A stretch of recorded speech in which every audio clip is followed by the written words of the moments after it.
Ça ne vous a sûrement pas échappé, mais cette année, Paris accueille les Jeux Olympiques. Et je me suis dit qu'il serait intéressant de revenir aux sources de ce grand événement sportif. Prenant naissance dans la Grèce antique, les enjeux étaient autrefois bien différents. Il est donc intéressant de se pencher sur un monde bien loin du nôtre et en même temps, pourtant assez similaire. Que représentaient les Jeux Olympiques pour la Grèce antique et surtout, quels en étaient les enjeux ?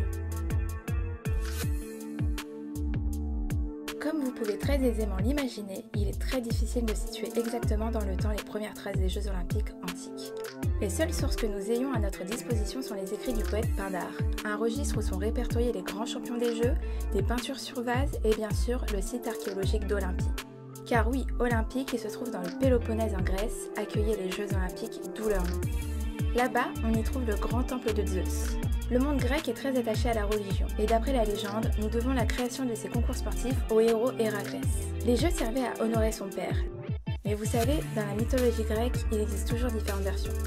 Pour le célèbre Homère, ce fut Achille qui eut l'idée des Jeux Olympiques afin cette fois-ci d'honorer la mémoire de son amant Patrocle.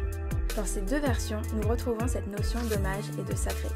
Comme vous le voyez, les sources divergent. La Grèce antique tentait de tout expliquer à travers ses mythes, mais en réalité, la création des Jeux Olympiques permettait surtout de créer une unité dans le monde grec, un rendez-vous tous les 4 ans qui rythmait leur vie. Une trêve était même instaurée dans les cités-États, car en effet, pendant la période des Jeux Olympiques, chaque participant pouvait voyager de cité en cité jusqu'à Olympie librement. Les conflits cessaient. En revanche, pendant la guerre du Péloponnèse, entre 431 et 404 avant Jésus-Christ, on apprend que la cité de Sparte n'a pas respecté les règles. Elle fut donc exclue des Jeux Olympiques. Cela nous montre que déjà à l'époque, on prenait ces concours sportifs très au sérieux, sans oublier en plus qu'il y avait une forte notion de divin qui rentrait en jeu. Mais du coup, quand pouvons-nous dater exactement ces Jeux Olympiques ? Les premiers Jeux se seraient déroulés en 776 avant Jésus-Christ et se répéteraient tous les 4 ans. Le monde grec vivait au rythme de ces Olympiades. On le sait grâce au registre des vainqueurs enregistrés et le premier inscrit se situerait à cette date. Mais évidemment, il n'est pas du tout impossible que les Jeux Olympiques aient existé bien avant et qu'à partir de 776, les organisateurs aient tout simplement décidé de garder des traces de leurs champions. Dans ce registre, on retrouverait pas moins de 81 champions et parmi eux, 46 étaient Spartiates. Il n'y a rien d'étonnant à cela puisque les Spartiates étaient craints, redoutés. Ils étaient reconnus pour leur excellence militaire, leur courage, leur discipline et leur force. Sparte est considérée comme une cité militaire. La formation au combat débutait dès l'âge de 7 ans. Et en quoi consistaient les Jeux Olympiques antiques ? On retrouve plusieurs représentations des épreuves, notamment sur des sculptures ou encore sur des vases. Il y avait la course à pied, la lutte, la boxe, appelée pugilat, le saut en longueur, le lancer de disque, le lancer de javelot ou encore la course de char. Quant aux participants, seuls les hommes étaient acceptés.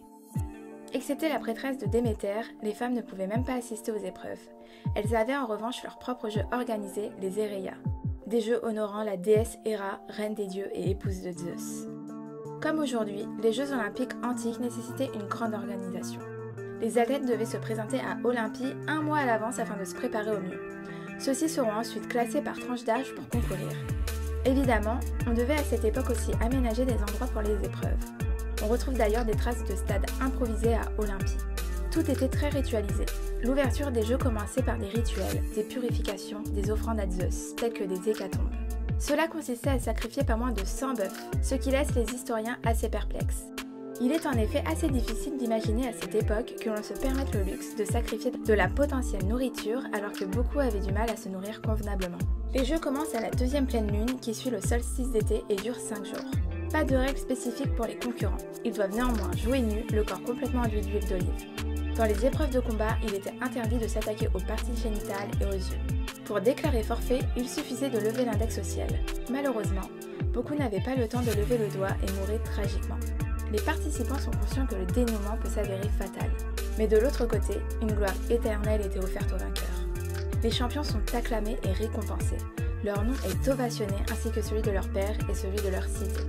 Une couronne réalisée à partir des oliviers sacrés d'Olympie leur est offerte devant le temple de Zeus. Et lorsqu'ils retournent chez eux, on leur offre de l'argent.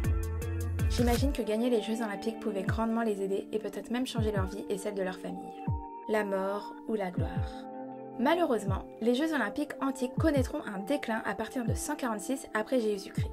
La Grèce est colonisée par les Romains. Le monde hellénistique disparaît à feu doux. Le caractère sacré des Jeux commence à s'essouffler. C'est en 393 après Jésus-Christ que l'empereur romain Théodose Ier interdit complètement les Jeux olympiques. Pour lui, ils sont incompatibles avec le christianisme. Tout ce monde empreint de mythes et de magie disparaît alors. Il faudra attendre des siècles et des siècles pour retrouver les Jeux olympiques comme on les a connus. Et ce sera grâce à un Français, le baron Pierre de Coubertin. C'est en 1896 que ce passionné de sport organise les tout premiers Jeux olympiques modernes. Et pas n'importe où, puisqu'il choisit Athènes en Grèce. Ces nouveaux Jeux sont enrichis de nouveaux sports évidemment, mais surtout, ils deviennent un événement international. De nombreux pays à travers le monde y participent. En revanche, ces nouveaux Jeux olympiques gardent ces valeurs d'antan. Des valeurs d'unité, d'appartenance, de richesse, de compétition et d'excellence. Quand on sait tout cela, on réalise à quel point les Jeux olympiques sont en réalité plus qu'importants puisqu'ils témoignent de l'histoire de notre humanité. Et vous, qu'en pensez-vous ? N'hésitez pas à vous abonner à la chaîne, à liker la vidéo et à la partager si l'envie vous en dit. Et moi, je vous dis donc à très vite, ici ou ailleurs.